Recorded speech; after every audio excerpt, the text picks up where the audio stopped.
তোমরা অনুসরণ করবা, তোমরা জান্নাতের দিশা তোমরা পেয়ে যাবে। আওয়াজ করে কও সুবহানাল্লাহ। মুসলমান ইমানদার আল্লাহর গোলাম, ওই সাহাবায়ে ইকরামের অনুকরণ করো,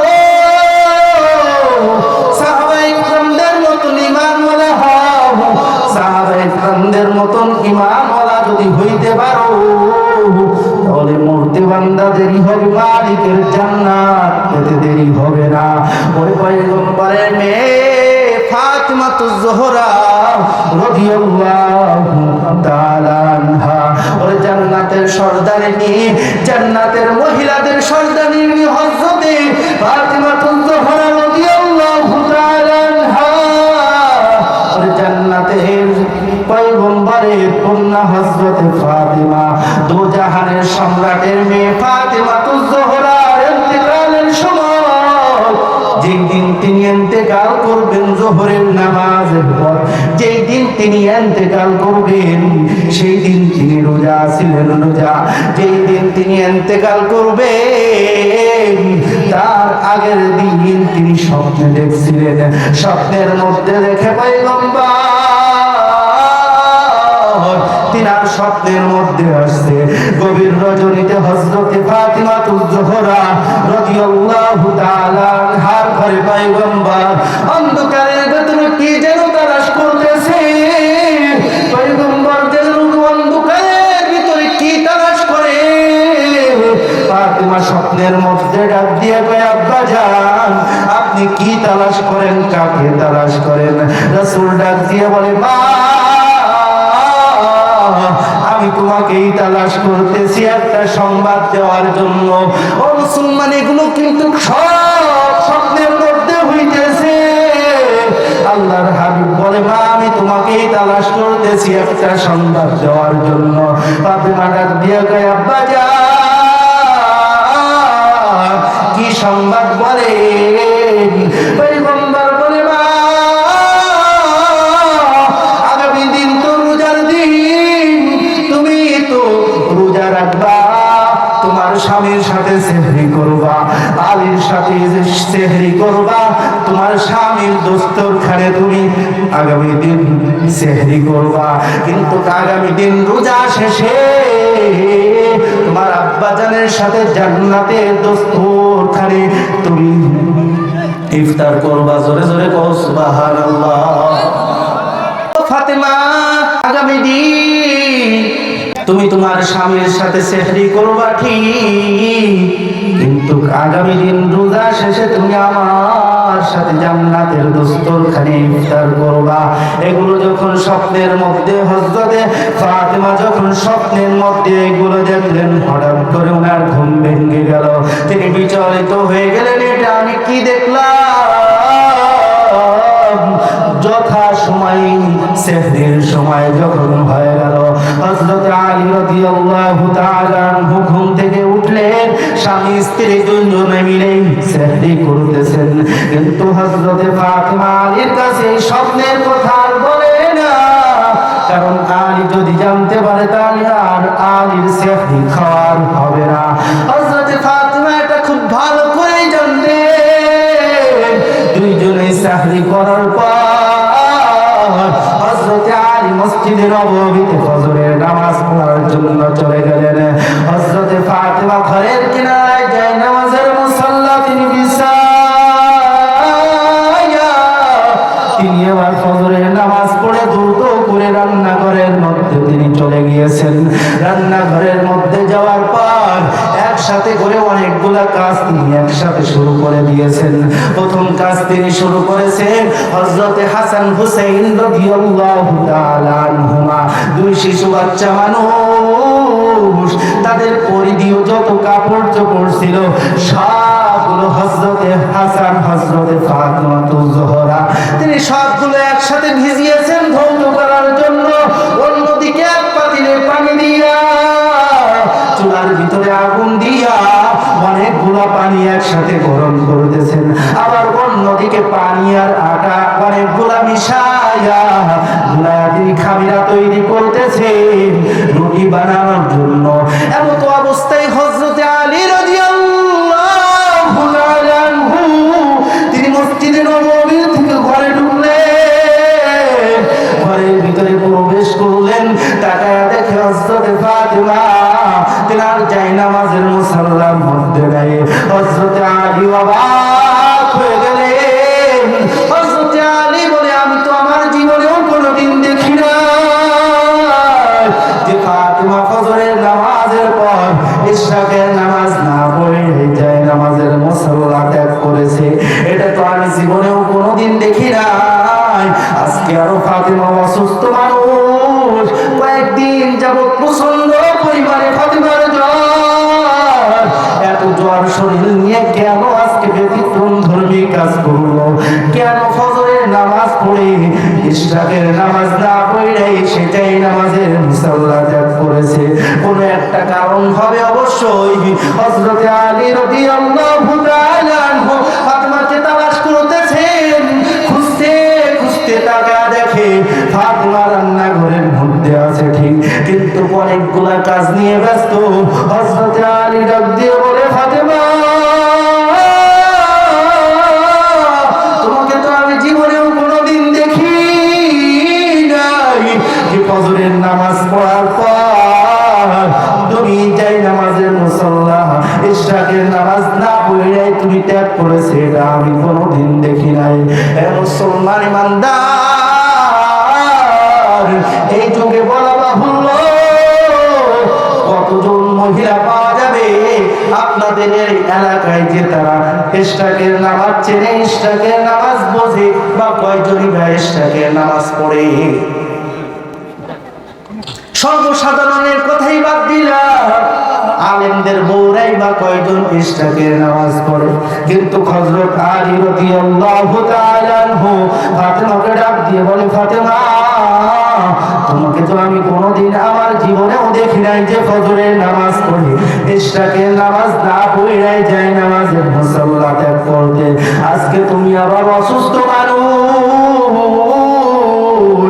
এতগুলো কাপড় কেন একসাথে ভিজাইছো? তুমি অসুস্থ শরীরে কেমনে এতগুলো কাপড় তুমি পরিষ্কার করবা?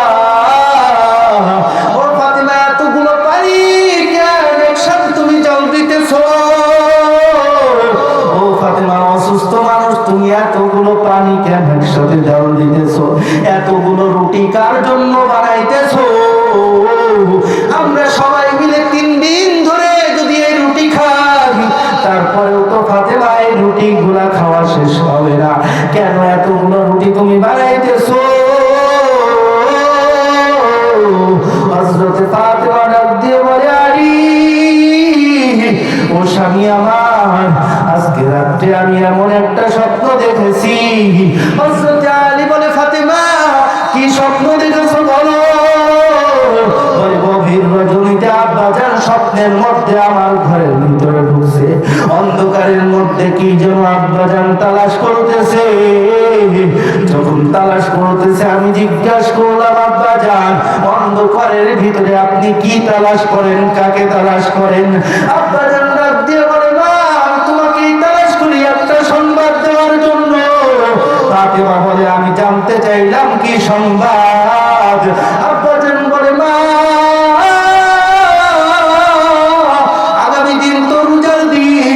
তুমি তো রোজা রাখবা, সেহরি করবা তো তোমার স্বামীর সাথে, আলীর সাথে স্বামীর দস্তরখানে, কিন্তু আগামী দিন রোজা এসেছে, ইফতার করবা আব্বাজানের সাথে জান্নাতের দস্তরখানে।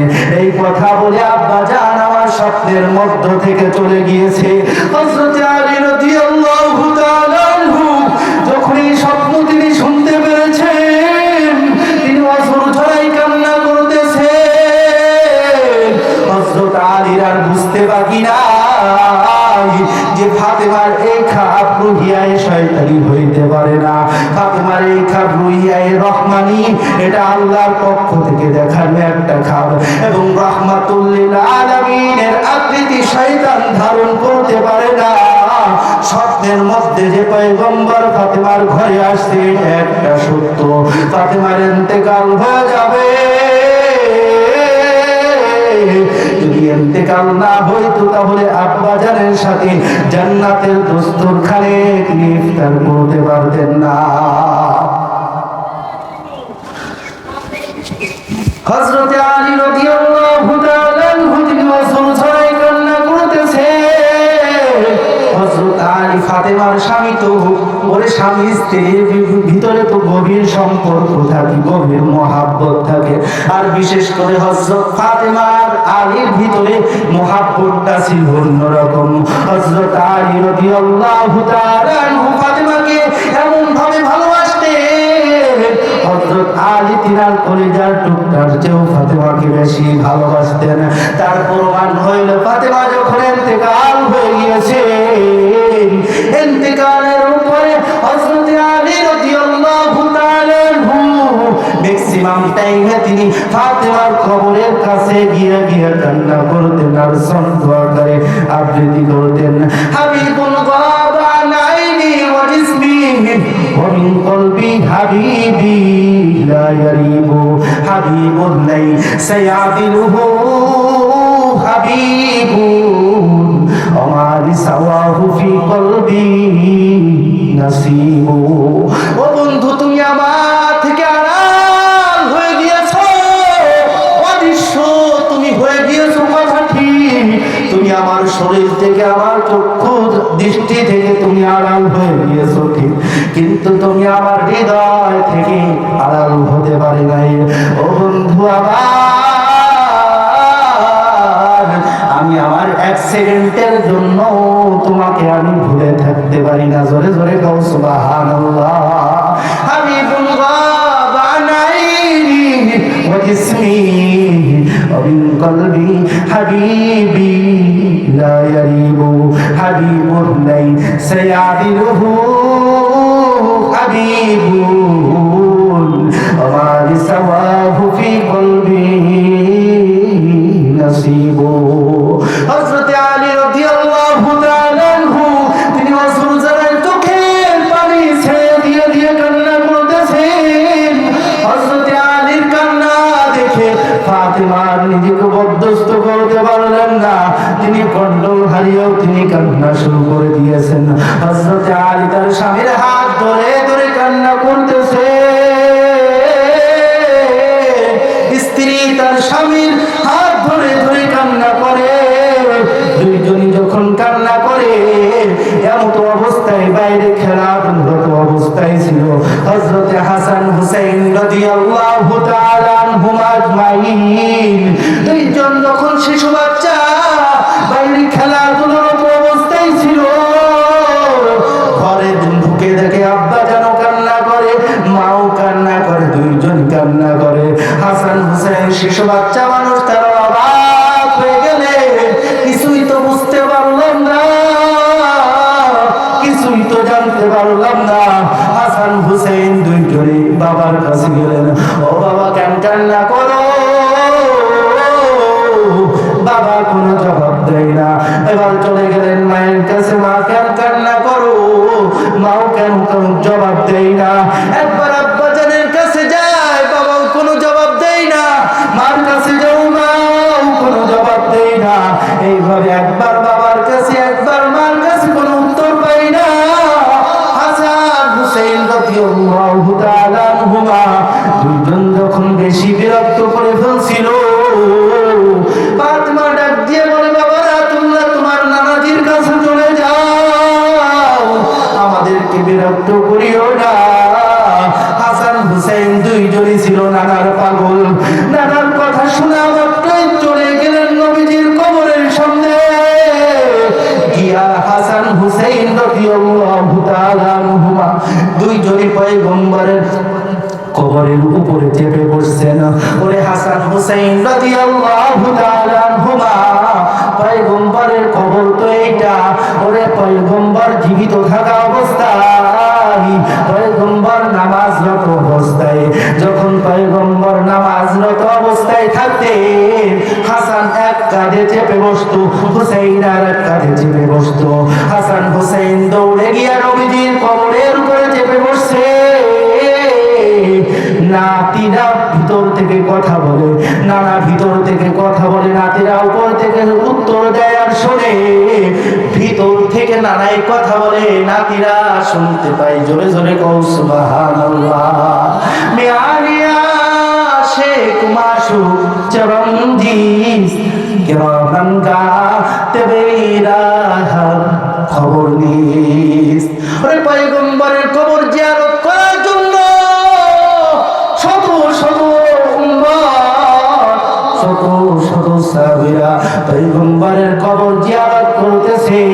কেউ কোনো কিছু শুনতে পাই না, কিন্তু এইদিকে নানার সাথে কথোপকথন চলে।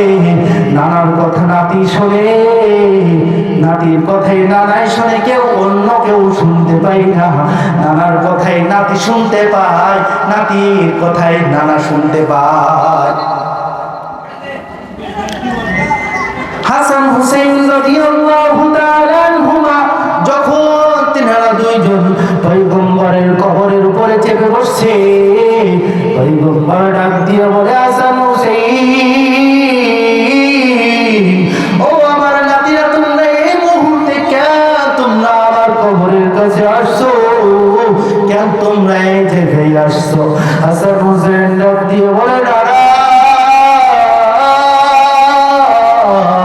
মা আমাদেরকে আপনার কাছে পাঠিয়ে দিয়েছে। পয়গম্বর বলে, নাতিরা, তোমরা বুঝতে পারো না, জলদি জলদি বাড়িতে চলে যাও। মায়ের চেহারার দিকে আজকে বেশি করে তাকায় থাকো, আজকের পরে আর মায়ের পাবা না। মায়ের চেহারার দিকে যা যা বেশি করে তাকায় থাকবা, আজকের পরে কিন্তু আর মায়ের চেহারা দেখতে পারবা না। হযরত হাসান হুসাইন রাদিয়াল্লাহু তাআলা আনহুমা দৌড়ে গিয়ে বাড়িতে চলে আসছে। আয়েশা তিনারা দুইজনও কান্না শুরু করে দিয়েছেন। ফাতেমা ডাক দিয়ে বলে, বাবারা, তোমরা কেন কান্না করো? হাসান হুসাইন ডাক দিয়ে বলে, মা, আমাদের থেকে আর আপনি গোপন করিয়েন না। নানা জান সব আমাদেরকে বলে দিয়েছে, আজকের পরে আর আপনাকে আমরা পাবো না। ও মা, আজকের পরে আর আপনাকে পাবো না, নানা বলে দিয়েছে। আপনার চেহারার দিকে বেশি করে তাকায় থাকতে। এই করতে করতে ফাতেমার তীব্র পরিমাণ জ্বর চলে আসলো। যেই জ্বরের কারণে আর ফাতেমা দাঁড়ায় থাকতে পারে না, উনার কাঁপুনি উঠে গিয়েছে। হযরত ফাতেমা তিনি বিছানায় শুয়ে পড়েছে। বিছানায় শোয়ার পর ফাতেমা হাসানকে ডাক দিয়ে বলে, হাসান, তোমার বাবাকে একটু ডেকে নিয়ে আসো, তোমার বাবার সাথে একটু কথা আছে। হযরত হাসান গিয়া হযরত আলীকে ডেকে আসে। আলী আসার পর ফাতেমা ডাক দিয়ে বলে, স্বামী আমার, আমি আপনার ঘরে যেই দিনে এসেছি, আপনার কাছে আমার দুইটা অনুরোধ থাকবে। আমি আপনার সাথে দুইটা কথা বলবো।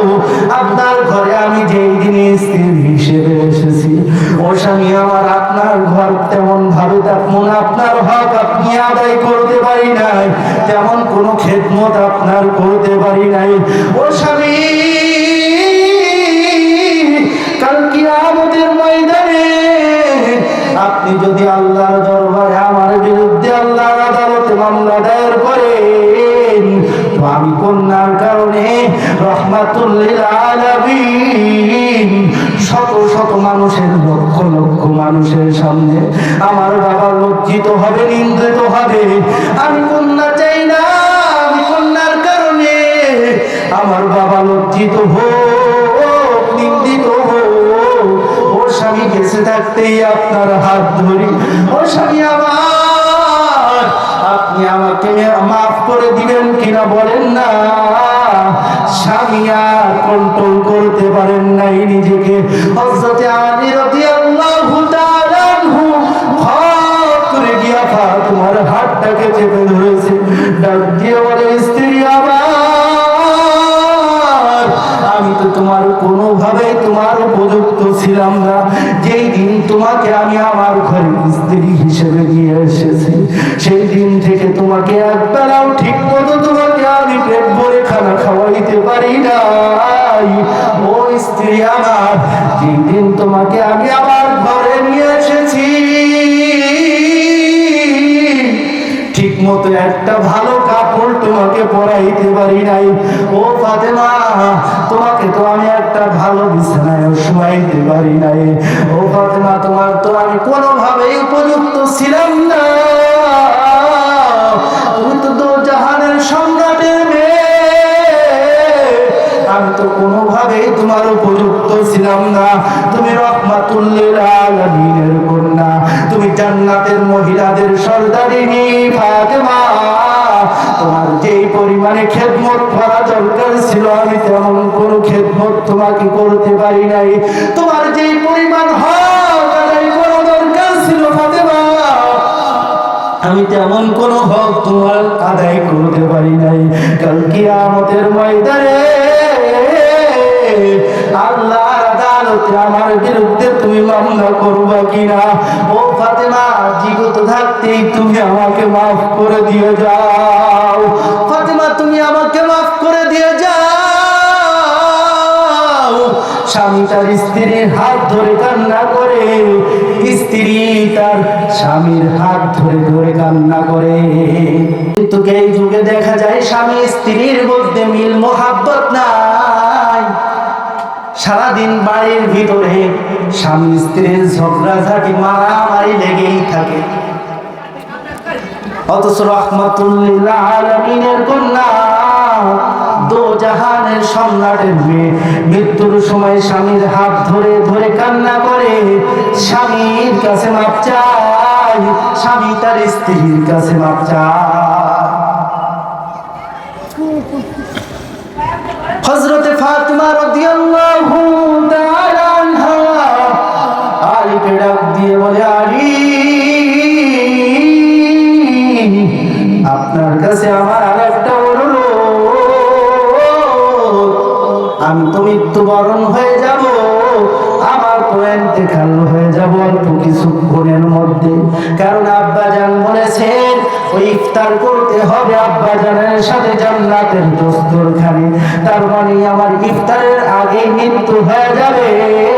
ও স্বামী আমার, আমার মৃত্যুর পর আগামী দিন সকাল পর্যন্ত আপনি বিলম্ব করবেন না। তাড়াতাড়ি করে অন্ধকারের ভিতরে স্বামী আপনি আমাকে দাফন করে দিবেন। আপনারা যারা নিজেরা নিজেরা আছেন, আপনারাই অল্প কয়েকজন মিলে আমার জানাজাটা পড়িয়ে তাড়াতাড়ি করে দাফন করে দিবেন। আমার জানাজায় যেন কোনো বেগানা পুরুষ যেন আমার জানাজায় অংশগ্রহণ না করতে পারে। আমার জানাজায় কোনো বেগানা পুরুষ দাফনে যেন কোনো বেগানা পুরুষ না আসে। হযরত আলী কয়, ফাতেমা, এটা তুমি কি বললা?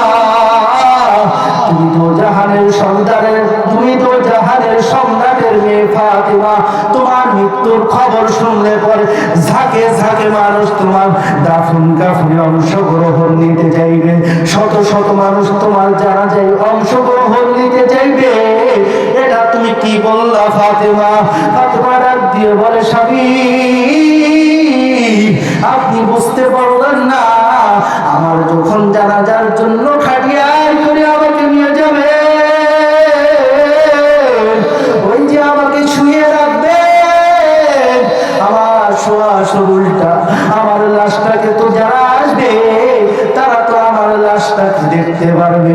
আমি ফাতেমা মনে করি এইটাও আমার কাছে মনে হয় এটাও পর্দার লঙ্ঘন। ও স্বামী আমার, আমার দাফন কাফন করার জন্য যারা আসবে তারা তো আমার চেহারাটা হয়তো তারা দেখবে না, আমার শরীরের কালার হয়তো বা তারা দেখবে না, কিন্তু আমাকে যে খাটিয়ার ভিতরে শুয়ে রাখা হবে গো, বাইরে থেকে তারা দেখতে পারবে।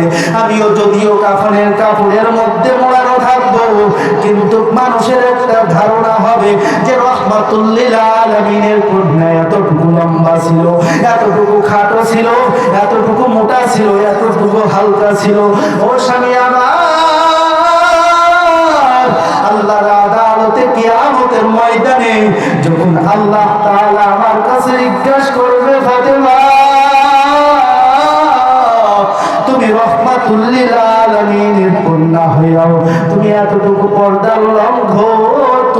কেমনে করলা ও স্বামী, আমি আল্লাহ দরবারে সেই দিন কি জবাব দিব? আল্লাহর দরবারে আমি কি জবাব দিব বলো? এই জন্য আমি চাই না আমার লাশটা কোনো বেগানা পুরুষ দেখুক, আমার লাশটা কোনো বেগানা পুরুষ যাতে দেখুক, আমি এটা চাই না। আমি চাই আপনি আমাকে অন্ধকার অন্ধকার অবস্থায় আপনি আমাকে দাফন করে দিবেন।